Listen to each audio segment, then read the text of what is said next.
Guess who's back? I am here. First of all, have to say thank you.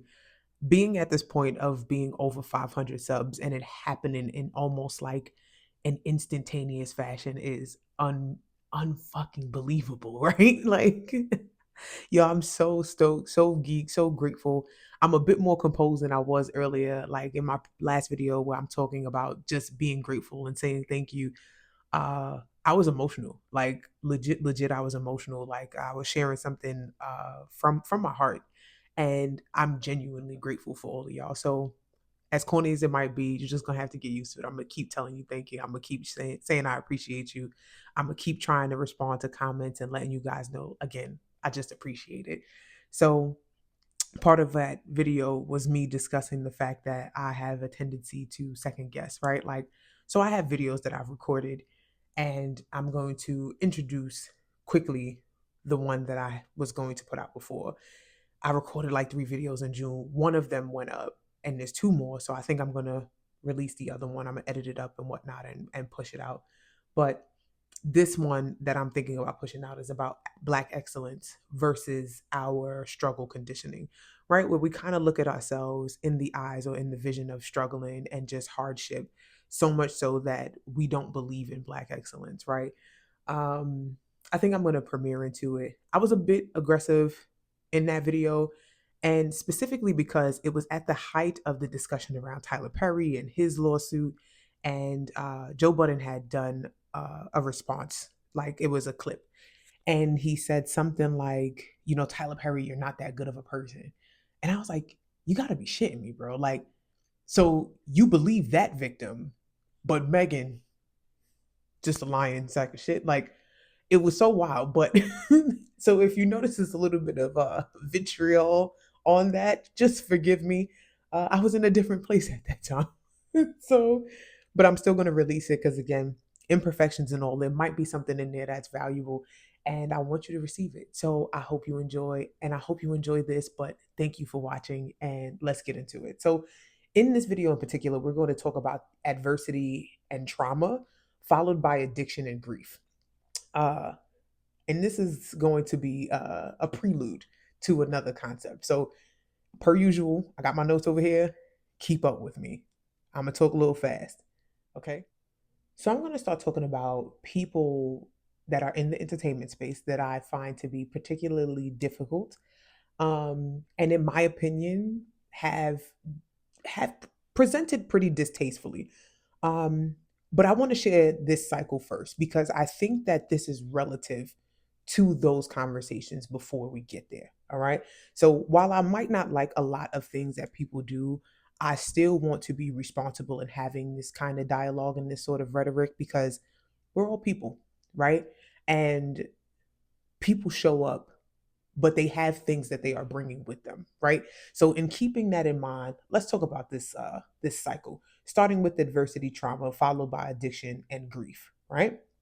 So I have this theory. This might not be like uh it might not be my theory at all, right? It might be fully fleshed out, but I did not put this concept through like an AI tool or a plagiarism tool to confirm that. So do not judge me, just hear me out, all right? But in light of that, I believe that people who have experienced trauma or like extreme adversity will go through an addiction cycle and need to experience a grief cycle. I'm going to say that again. They will go through an addiction cycle and they need to experience a grief cycle. And this is important. And I'm going to say why it is in the upcoming points. So, when I talk about addiction in this case, I don't want you to think about addiction exclusively as substances such as drugs and alcohol. I want you to think about addiction in the space of feel good things. I want you to think about all of it. I want you to think about sex, shopping, gambling, food, relationships of all kinds, friendships, spousal dynamics, work relationships, all of it. Like all of the things that you can get some sort of feel good from. Social media relationships, right? Popularity, likes, money, fitness, right? Attention, all of the things. I want you to keep that in mind. So when I'm talking about addiction, I am not talking exclusively about drugs and alcohol. I'm not talking about my coffee addiction. I'm not talking about just like these little things. I'm talking about all of it. Anything that is relative to the feel good stuff. Keep that in mind. And the reason that I want us to focus on feel good is because this is going to be our coping mechanism. I think that when you're going through a difficult time, when you're down on your luck, you are going to look for things that just make you feel better. Like, I just want to feel good, like that kind of feel good. You understand? So, everybody's feel good thing looks different, even if addiction highlights the more complicated things, such as drugs, such as alcohol, such as sex, stop shopping, and all that other stuff, right? When you are dealing with the trauma and the hardship, but you get out of it, why is it that addictions tend to linger? And I think that this is because folks don't actually go through the grief cycle of that time, right? So what I did first was I looked up the 5 stages of grief because we all have heard that before. I think we have, right? For the most part. And the 5 stages of grief look like denial, anger, bargaining, depression, and acceptance is the final stage. Now, BetterHelp has it outlined as 7 steps, but it really was like 8.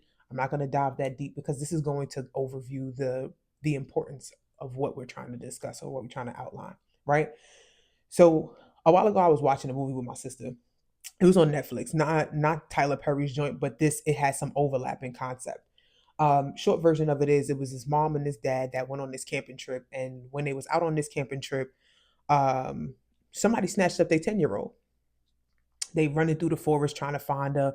There's another family that's there, and they're kind of suspicious. Of course, they're doing all the weird stuff. The pops is kind of weird. The sons move a little strange. All of the above. Like all of the ominous shit that you could think of, it actually existed in this movie. And I'm like, damn, that's crazy. Like we getting way too comfortable having these conversations about like, kidnapping kids and trafficking and whatnot. But I'm like, y'all want to see what happens. So there's like a store that's there and they look like weirdos. It's mad stuff. So it's like, yo, who the hell snatched up this kid? So we got like a guess who game about who done kidnapped this 10-year-old, right? Like, so I'm just like, this is wild, right? And what's even wilder about this whole fucking movie is that the parents was dead ass tripping. Like, there was no 10-year-old. There was no 10-year-old. Yeah, like the daughter had passed away, and essentially, like the parents like lost their fucking minds and was just traveling to a bunch of different campsites and recreating this experience and turned into like serial killers because of it. Like they just like when I tell you the parents is getting into full blown arguments and all of that, like it was your fault. Why'd you let her go over here with this person? Why'd you this? Why'd you that? It was mad stuff going on. They go back and they replay the movie and what happened. All of it is made up. It's all in their head. And not only is it just in their head, it's in their head together. Like they're acting out all of this crazy shit as a unit. So it's not just one person is tripping and one person is straight. Like, no, both of them is tripping and are completely dissociated from reality because why? They go back to their therapist. The therapist in the Netflix joint was like going over the 5 stages of grief. And one of the things that she said was if you get stuck too long at one of the stages, it gets dangerous. So this made me think about uh, a bunch of different times where, like, they say, if you end up at this place, you got to do this again until you get it right, right? Because it's usually a representation of trauma, a representation of pain, a difficulty, and you're just going to keep doing it over and over again. No funny shit. It's just like a video game. You know how you do these RPG games and you got these checkpoints where you could save because you made it to this point in life. Okay, you could save, but every time you fuck up at this part or between checkpoints, you got to start back over at this beginning checkpoint, right? Like, so not very different. I know that that's wild. Don't judge me. All right. So the reason that I bring this up is because I want us to kind of have a bit of a bit of a discussion about the pain that you think is too small to discuss, but hold your heart a little bit hostage, right? Like, for instance, I grew up poor, right? And I don't think that folks that grew up poor get enough space and opportunity to discuss what it's like to grow up poor and what happens to your brain when you grow up that way, right? I don't think we give that inner child enough space to say, like, damn, like you made it, or damn, I wish I could have had this at this time, right? Uh, I don't think we talk about getting beatings enough either, right? I think that there's an inner child in us across spaces that's like, what the fuck was that about? That's a whole nother monster.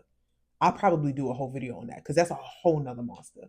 But past that, I think that many of us get stuck at a stage of grief. Now, remember, the stages include anger, depression, bargaining, right? And some of us are fortunate enough to get to acceptance, right? There's a denial phase. Can't forget about that one because I think that that one is very important too. I grew up poor. My whole floor was poor. Third floor all day. Like, and if they happen to see this, like they'll probably make themselves known a little bit, right? Uh, but my pops also grew up poor. And it took me a while to understand the significance of us growing up poor, being poor, and so on. But my pops poor was a little different. My pops is from Trinidad. So he grew up like that ass like getting his food off of trees and all that other stuff. So like his poor was OD poor. Like I won't sit here and discount that by any means. So with that being said, I grew up and a form of conditioning was that food was a type of currency, right? Like because my pops, his baseline was so far down that him having access to food all the time represented a wealth that he never had. Keep this in mind, right? So we didn't necessarily have clothes and like we wasn't like fashionable or nothing like that. Like we didn't have like the super lit shit as far as wearing stuff is concerned, but we was definitely the neighbors that had sliced bread, name brand cereals, snacks in the fridge, all of the above, right? And it wasn't necessarily consistent, but we definitely had it. We was definitely the neighbors that was feeding the floor. Like and I'm talking about my neighbors on the floor, like my mutual our peers and shit like that that lived around us, they could eat at our house, right? So we grew up camaraderie, currency is equal to food, right? And I want you to think about it kind of like when you hear people say stuff like, "Oh, I'm going to McDonald's because I got McDonald's money now," right? I want you to think about it. I got McDonald's money and I got food in the house, and we talk like we got something to prove, right? So I want you to imagine this is us going to McDonald's or having McDonald's money, having food in the house, is this actually proving a point to the child in you that doesn't physically exist anymore, to the parent that's no longer responsible for feeding you or providing for you in the same way? Is that acceptance or is that bargaining? You see where we're going with this? So there are small things that happen to us that keep us emotionally, psychologically, and spiritually in this hamster wheel that I don't think that we actually pay attention to because we never give enough space for that inner child to have that conversation, to just recognize that this is what's happening, to intellectualize what has happened and process what they're going through, i.e., experience the grief stages, right? So before you know it, if you're anything like me, right, you eating mad McDonald's and cereal because you are proving your worth financially and as a person. Because we also don't talk about the fact that there is a kid in us that was like, yo, I just wanted to be heard. I just wanted to be seen. But we grew up, and I don't know if y'all parents are like mine, but you know, the concept of kids are to be seen and not heard type shit. Like that stains through adulthood, and that child is heartbroken when they have to exist in that space. Some of us get out of it and we're fine, but there are many of us not so much.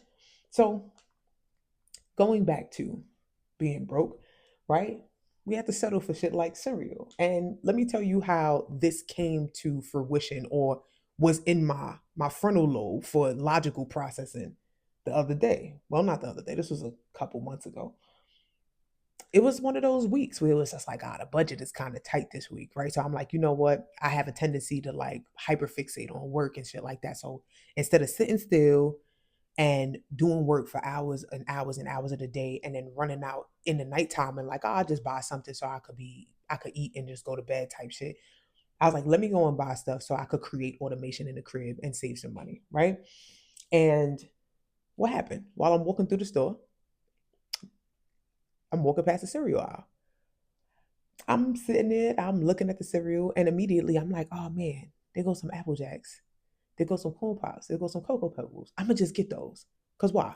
These are my siblings. These are my siblings' favorite cereal. And what's that about? In a moment where I was feeling like I didn't have enough or I wasn't enough, I sought camaraderie and currency in buying fucking cereal. So, on the other side of this, because while I'm talking about cereal and being poor, there is this opposite end of this experience that's not so pleasant. This is where you kind of, in my opinion, have the emergence of personality disorders. So when you start to talk about narcissism, when you start to talk about the Machiavellianism, when you start to talk about borderline personality disorder, it's usually at the crux of some sort of adversity where they kind of got through shit, they've been through shit, got through shit, and said, you know what? Instead of me being the victim, I'm going to be the antagonist. I'm going to be the person knocking people's heads off. I'm going to be the person that's making jokes and poking fun and talking nasty to people because you're not going to play with me. Because I'm not going to play with you. It's not going to happen. You stay over there, I'm going to stay. So, this is my introduction of how I'm going to talk about the Nicki Minaj crash outs. Yep, that's exactly what that's about. Because I think there's something that's happening there that we could talk a bit more about. So, in the meantime, it's been real. I'll catch y'all later. Thank you so much for watching.